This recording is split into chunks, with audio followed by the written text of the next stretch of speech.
The standoff continues between Texas Republicans and Democrats over efforts to redraw state lines and maps. What steps Texas lawmakers are now taking to ensure a vote will be held?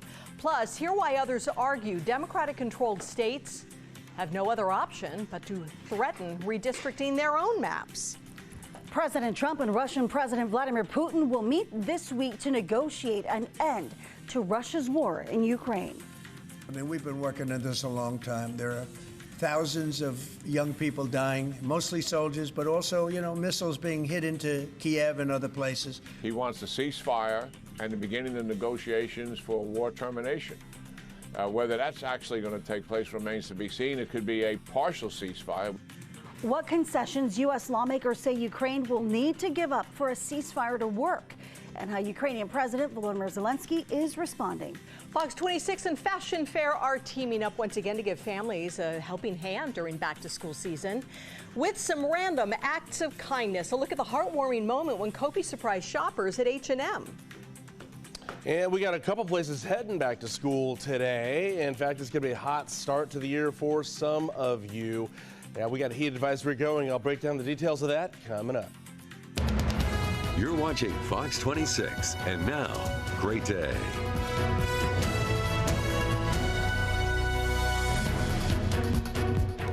We begin this hour with a live look at gorgeous El Capitan, slight view of Half Dome in Yosemite National Park. It looks like it's lit, at least I guess by the moon. I don't know. I didn't look outside to see if there was a moon. I could barely look outside to begin with. Good morning. Thanks for joining us today on this Monday, August 11th. I'm Kim Stevens. I'm Liz Gonzalez. And I'm Justin Willis. Thank you for starting your day with us. Hey, Liz.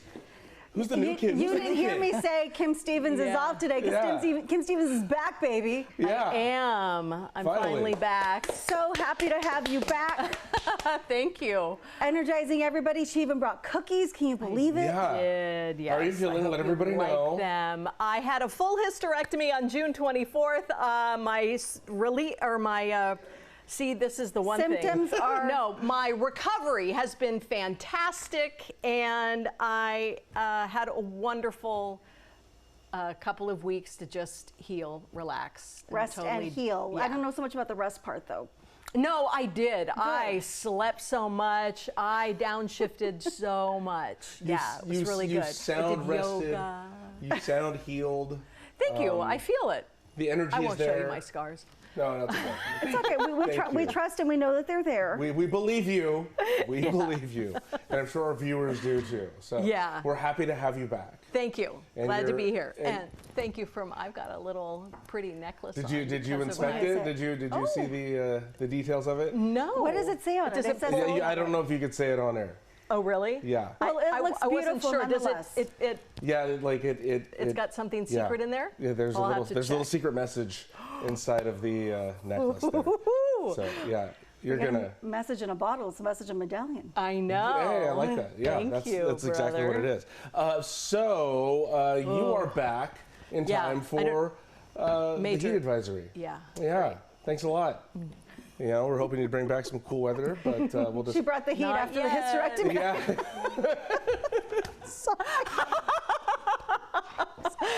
Sorry, guys. Yeah, we're off to a hot start. That was supposed to remedy that? I know. I know. There we go. All right, well, they're off to a hot start. And let's get you off to a hot start now, too, shall we? So let's get your day planner going. And this is what we got going on out there. 75 degrees already for you out there. Winds are out of the west-northwest at 8 miles an hour. The dew point's at 56. And here's the rest of your day. Check it out. Plenty of sunshine out there, plenty of heat. Wind speeds, though, those are going to pick up there, so that'll be kind of nice. It'll take a little bit of the edge off of that heat. 85 at 10 a.m., 93 at noon, 104 degrees for you at 5 o'clock. 14-mile-an-hour winds for you there. But coming up next, well, this next weather maker is not done with us yet. We're going to go from medium well to well done. Let me just put it that way. Next weather maker, we'll talk about it in just a few. Search continues right now for a missing mother and her baby. They've been gone a while. Last seen leaving the Outwater area in mid-July. It's now been 27 days since 36-year-old Whisper Owen and her 8-month-old daughter, Sandra McCarty, were seen in Outwater. Investigators say their car, a silver 2006 Chevy Trailblazer, you see it right here, it has damage in the front end, was spotted traveling through Waterford and then on Highway 120 east of Escalon. Now, the mother was last seen wearing a white tank top and ripped blue jeans. Detectives believe the two may have gone to Northern California, so they are working with law enforcement agencies there as well. Hey, keep an eye out for this license plate number, 9LKH008. If you see the mother or the baby, please call 911 immediately. An investigation is underway this morning to find out what caused a fire near Millerton Lake. It burned over the weekend, and firefighters responded to Sky Harbor Road yesterday morning. The fire had already burned about 8 acres by the time crews got there. Fresno County Fire had the fire controlled pretty quickly, only allowing a total of 12 acres to burn.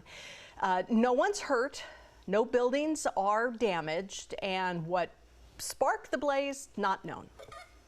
A grass fire in Yuba County has prompted evacuations in some areas. Crews are working to put out the so-called Ponderosa fire.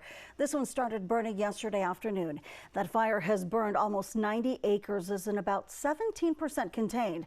It is threatening some structures, though. Officials say that the fire has been spreading at a dangerous rate. So far, there have been no reports about any buildings that have been damaged, and the cause of this fire also under investigation. And a Kern County Battalion chief is still in the hospital this morning, severely hurt. The Kern County Fire Department identified him as Battalion Chief James Agee. He was hurt Friday night. It was around 7 o'clock when his truck rolled 120 feet down a hillside while fighting the Canyon Fire, which is burning in Los Angeles and Ventura counties. Chief Agee was airlifted to a hospital, and right now we don't know his specific condition. Meanwhile, firefighters are making steady progress. CAL FIRE reports 78% containment, more than 5,300 acres burned, 7 buildings are destroyed. The Kern County Fire Department is, of course, keeping the battalion chief in their thoughts. And to the north of there, we continue monitoring the Gifford fire burning in Santa Barbara and San Luis Obispo counties. CAL FIRE says that this fire has burned more than 118,000 acres and is 33% contained, the biggest wildfire in California so far this year. The fire started along Highway 166 northeast of Santa Maria on August 1st. Again, the largest wildfire of this year. The cause still under investigation. They still don't know how this fire started. And you noticed how hazy the skies were because of all that smoke. I mean, we had some pretty orange skies at the beginning and end of the day. Some of you sent in pictures of your orange moons and those orange sunsets out there. And here's a look at the upper air smoke tracker for today. You can see most of that heavy stuff is, the trajectory is southward here, but we are still getting some residual smoke in our upper air by 10 o'clock this morning. And it's kind of hold in that direction. You kind of see it still moves that way by 10 o'clock tonight. And then we get to tomorrow where it's kind of the same deal, but we're getting some really light stuff there in our upper atmosphere. As far as the smoke and how we're breathing it, well, you can kind of see it's on the surface there, at least in the western hills and some of the eastern hills of Tulare County there, but a lot of it down south. Heaviest stuff by this morning really at the epicenter of that fire there. And then that is also moving southward there as we go throughout the day on the surface there. Into tomorrow night, really, that's how it's going to be holding there for us. And with those wind speeds picking up, it could scatter. They're going to have some shifting winds there. So we'll get some scattered smoke from that in our air quality here. The peak wind speeds, though, those are going to pick up for us today, especially at the end of the day. Could get up to 20-mile-an-hour wind speeds, especially up in the North Valley today, about 10 to 15 miles in the rest of the valley, maybe just 5 miles an hour everywhere else there. And that'll be enough to take the edge off the heat at the end of the day because, check it out, we have a heat advisory going here for the entire San Joaquin Valley. That was issued over the weekend, and it's because, well, we got to 106 yesterday. We're not really expecting that today, maybe just a 105, but yeah, only 105, right? Heat advisory in effect until tonight at 11 o'clock. Some more heat advisories for you, anybody in Southern California there, heat advisory all across the area there. That one, though, is in effect until tomorrow. Upper 90s expected in those areas there, but we have an extreme heat warning over in the desert regions. That one's in effect until tomorrow morning. Also, another heat advisory there that will expire tonight further south there. Going to be very dry out there for you today as well. 31% on our relative humidity, down to about 13% at the lowest part there. That'll be at the end of the day, rebounding to 40% tonight. Dew point, that's going to be at 55, and that's enough to have an impact on the heat index. So that heat's going to feel very intense out there for you today. And we are forecasting a 105. Yikes.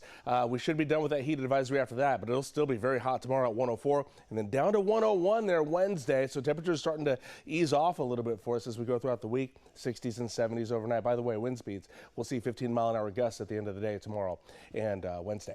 Next, we're going to get a look at your highs and lows across the rest of the San Joaquin Valley. Time now, 5:09. Texas Republicans will meet again to vote on redistricting maps while Democratic lawmakers continue their walkout. The GOP is now intensifying efforts to get those lawmakers back to the state for voting. For those that have fled to Illinois or to California, be reminded that the FBI's assistant has reportedly been enlisted, and their powers are not confined to any singular state's boundaries. The Texas House Speaker unveiled new measures meant to punish the absent Democrats who are trying to block that vote. They now have to appear at the Capitol in person in order to collect their paychecks and request travel reimbursement. GOP leaders are working on making civil arrest warrants enforceable in Illinois and likely California soon, where the Democrats have escaped. Now, the Democrats, by the way, don't appear to be budging. We're taking this one special session at a time, and my colleagues and I have agreed to stay out of the state capitol for the next 2 weeks to kill this rigged map and stop this corrupt process. Who knows what will happen after that? Texas's governor says that he will continue calling lawmakers to the state house until enough Democrats show up to carry out that vote. The attorney general is asking the state Supreme Court to remove some Democrats from office due to their refusal to return. President Trump urged the state to redraw maps ahead of midterms. Now, Independent Senator Bernie Sanders says Democrats have no choice but to redraw state maps because of the Texas Republicans' redistricting plan. Well, I think they have no choice. I mean, what Trump is trying to do, he understands that there is a good chance that the Republicans will lose control over the House. I would hope the Senate as well. That'll be a tougher fight. So he's trying to make, in his authoritarian way, say, hey, I don't want to lose elections. Let's rig the system. Give me 5 more votes in Texas, to me, maybe some other states. So what should Democrats do? Sit back and say, oh, gee, Trump is doing this terrible. We can't do anything. Let them win the election when they shouldn't. So Democrats have got to fight back. I think it's pathetic, but I think that's what they've got to do. Now, the Republican goal is to gain up to 5 GOP House seats by redrawing the voting maps. Now, one of the top Democratic lawmakers here in California says Democrats need to respond to these Republican efforts to redraw the voting maps. We, as a state, embraced independent redistricting commissions. And we weren't looking, any of us, to change our seats.